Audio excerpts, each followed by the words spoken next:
முஸ்லிம் பெண்களிடத்திலே சென்று உங்களுடைய போட்டோக்களை நீங்கள் பேஸ்புக், இன்ஸ்டாகிராம் அல்லது வாட்ஸ்அப் இது போன்ற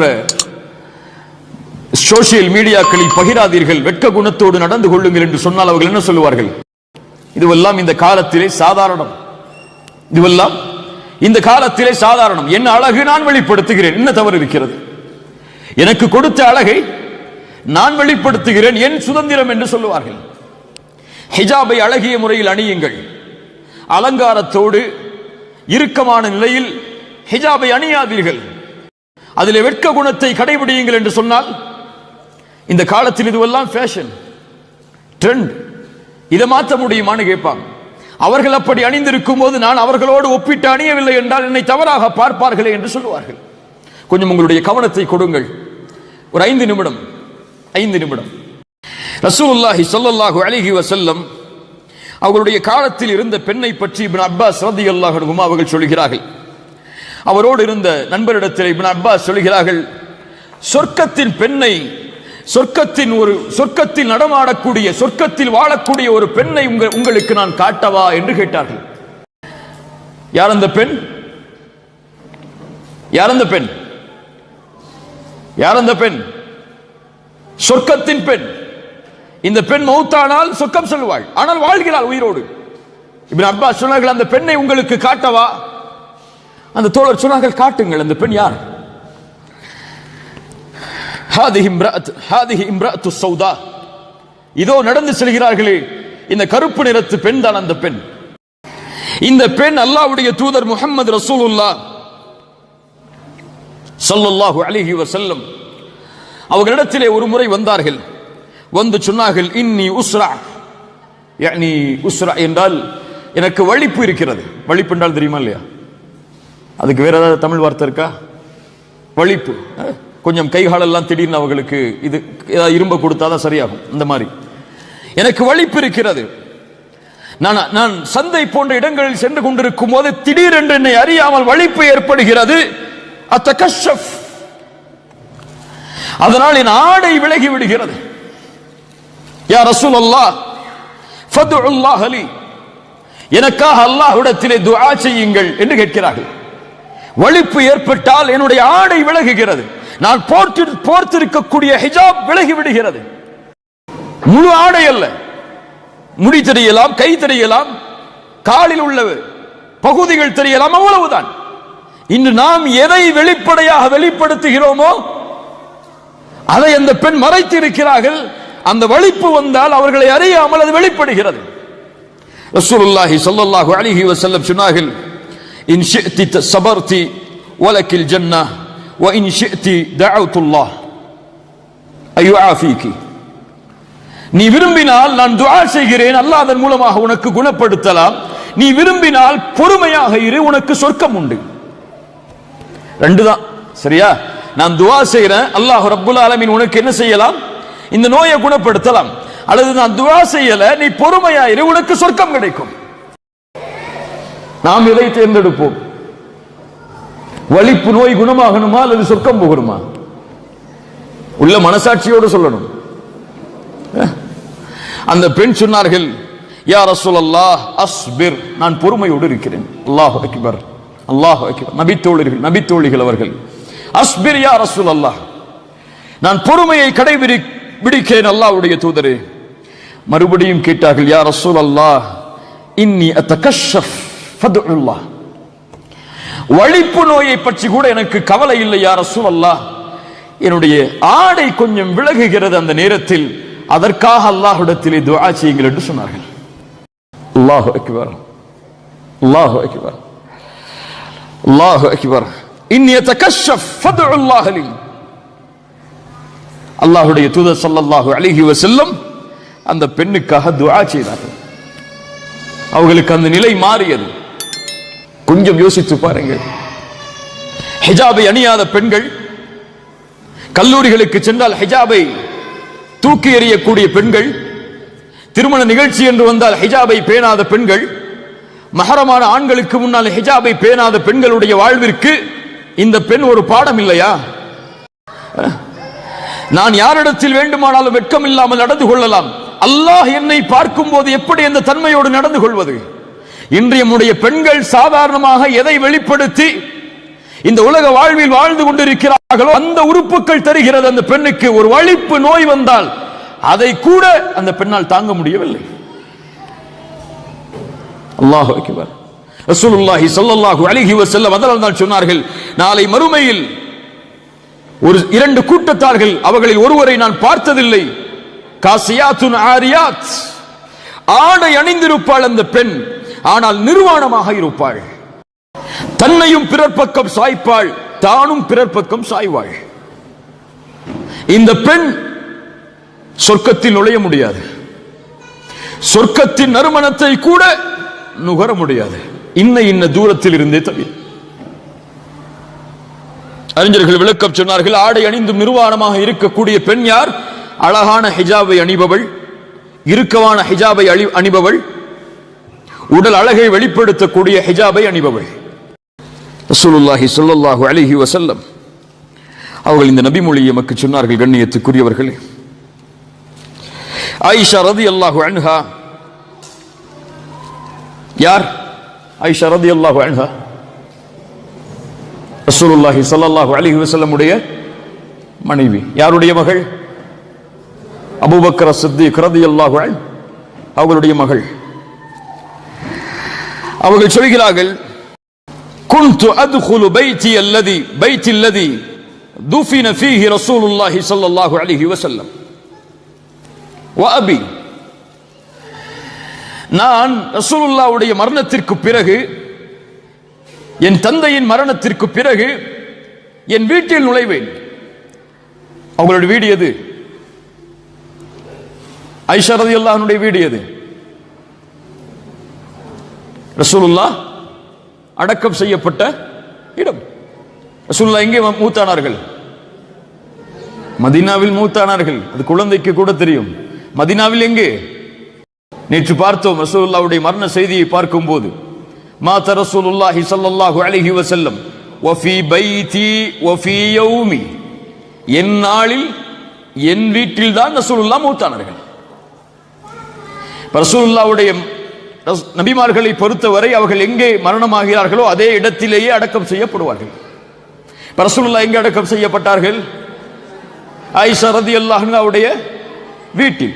இன்று இருக்கக்கூடிய ரசூலுல்லாஹ்வுடைய கபர் எங்கே இருக்கிறது? மஸ்ஜித் நபவியில். ஆயிஷா ரலியல்லாஹு அன்ஹாவுடைய வீட்டில். சொல்கிறார்கள், நான் என் வீட்டில் நுழைவேன் அல்லாஹ்வுடைய தூதர் மரணமானதற்கு பிறகு, என்னுடைய தந்தை அபூபக்கர் மரணமானதற்கு பிறகு. எப்படி நுழைவேன்? என்னுடைய ஆடையை அணிந்து கொண்டு, இயற்கையாக என் கணவருக்கு முன்னால் என்ன ஆடையை அணிவதற்கு எனக்கு அனுமதி இருக்கிறதோ, இயற்கையாக என் தந்தைக்கு முன்னால் என்ன ஆடையை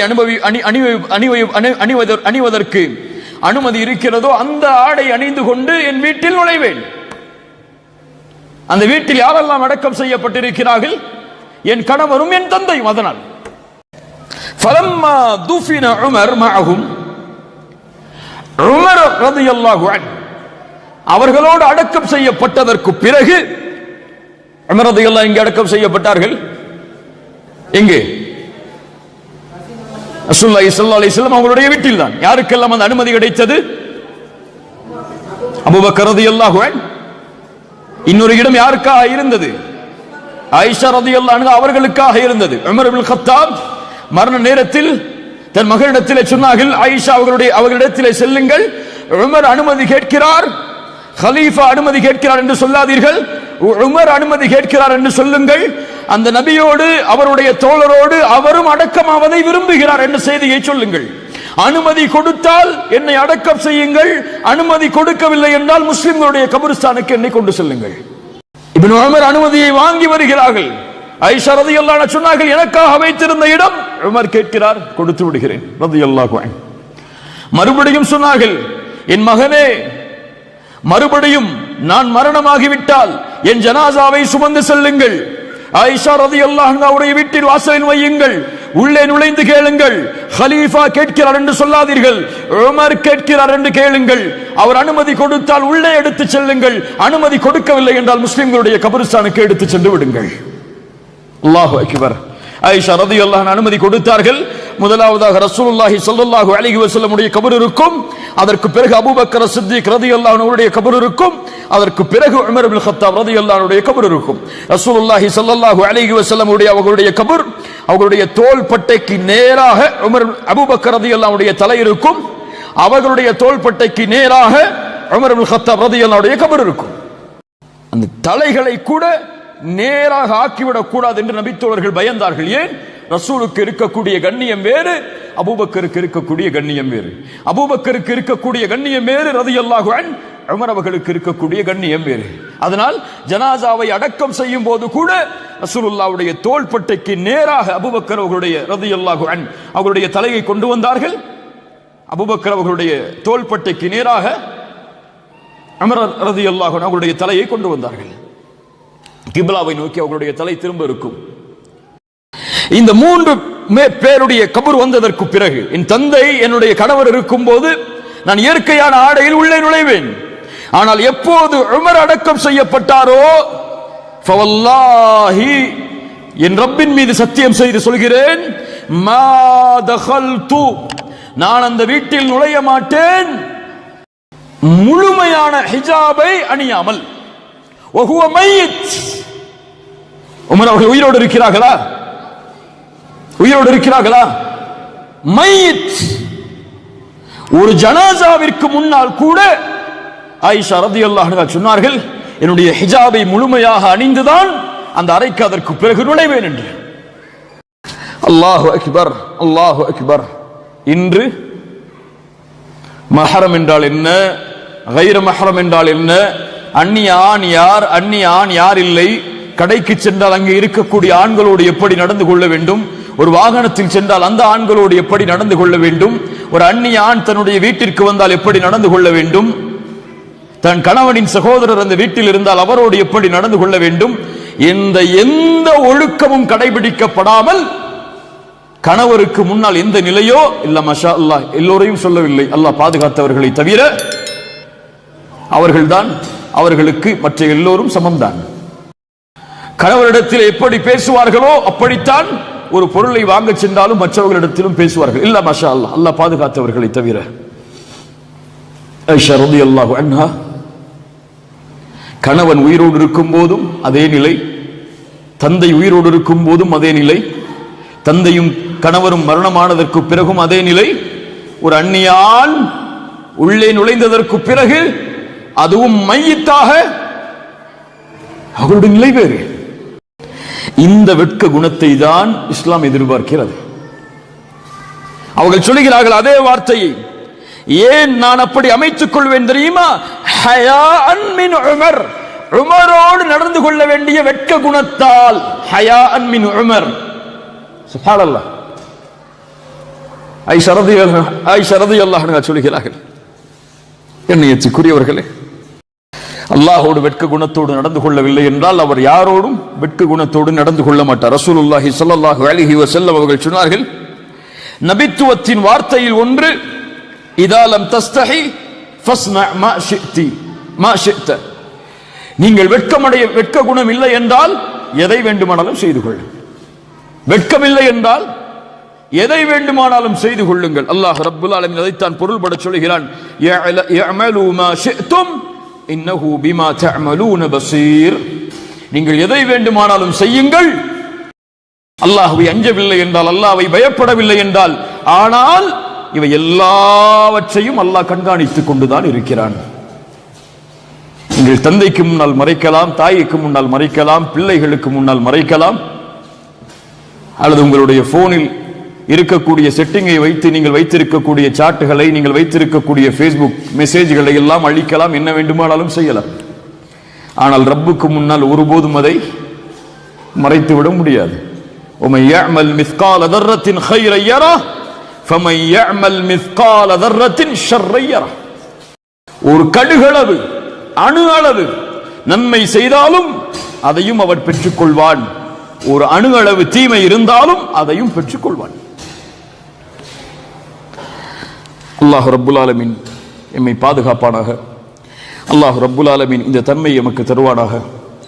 அல்லாஹ் ரப்புல் ஆலமீன் நம்முடைய முழு வாழ்விலும் இந்த வெட்க குணத்தை கடைபிடிக்கக்கூடிய வாய்ப்பை அல்லாஹ் எமக்கு தருவானாக. அல் ஹயாஉ குல்லுஹு கைர். வெட்கமோடு நடந்து கொள்ளக்கூடிய எல்லா நிலைகளும் நலவுதான் என்று ரசூலுல்லாஹி ஸல்லல்லாஹு அலைஹி வஸல்லம் அவர்கள் சொன்னார்கள். அதை கடைபிடித்து வாழக்கூடிய மக்களாக அல்லாஹ் என்னையும் உங்களையும் ஆக்கி அருள் புரிவானாக. அகூலு கௌலி ஹாதா அஸ்தக்ஃபிருல்லாஹ லீ வ லக்கும். அஸ்ஸலாமு அலைக்கும் வ ரஹ்மத்துல்லாஹி வ பரகாத்துஹு.